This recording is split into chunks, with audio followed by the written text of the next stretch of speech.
everybody, my name is Sydney Moore. I am a graduate student here at the University of Missouri out of the Horticulture and Agroforestry Research Farm. I am currently studying plant, insect, and microbial sciences under Andy Thomas, and I am doing a genotype by environment study in American elderberry.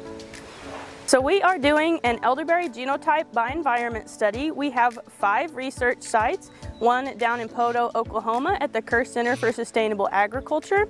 We have one in Southwest Missouri in Mount Vernon at the Southwest Research Extension and Education Center. Then we have one here where we are at today in New Franklin, Missouri at the Horticulture and Agroforestry Research Farm. Then we have a site at the University of Illinois Fruit Farm in Champaign, Illinois, and then we have a site up in Spring Green, Wisconsin, and both of those sites are overseen by the Savannah Institute. So like I said, we have those 5 sites, so those are our different environments, and then we have 12 different genotypes. And these are mostly wild elderberries that were found in their local areas and then sourced to us by people that have been growing them for some time, so they all have some selection to them. And then we might have 1 or 2 varieties that were also bred in their local environments. So those are our 12 different genotypes. We have sourced genotypes from Florida all the way up to Minnesota, so we have some pretty diverse genetics, which we can also see out in the field as well, from very tall plants to very short plants, different colored green. We have plants that fruit very differently from each other, so we're seeing all kinds of very big differences. And we are looking at hopefully anything that a producer would be interested in, from how the plants grow, height-wise, how many stems they are putting on, how much fruit they are producing, as well as we are looking at disease and pest incidence and severity.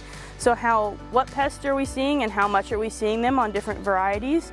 And we do see a pretty stark difference with those different pests and diseases.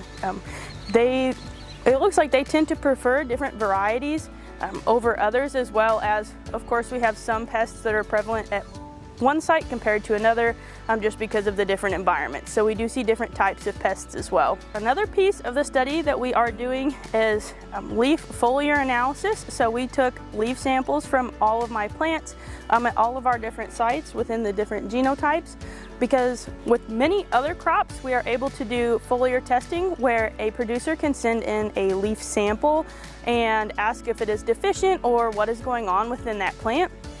Currently, we have not established that protocol in American elderberry, so we are collecting all of the leaf samples to hopefully set a baseline to what would be good for an American elderberry, so that producers can then send in their own leaf samples, and then we can provide them with information on what fertilization rates they may need to do.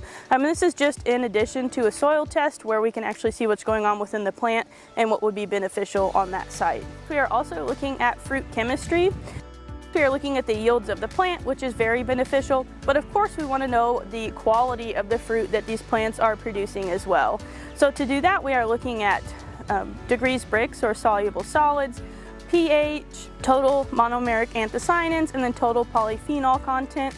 And then in addition to that, while we were doing those previous analyses, we decided to go ahead and add a color analysis, which will be happening here in the next few days. We're very excited because we are already seeing some pretty stark differences within the different genotypes and within the different sites and how those interplay. So it is very exciting to see, because we do see a very big difference in the quality of the fruit as well.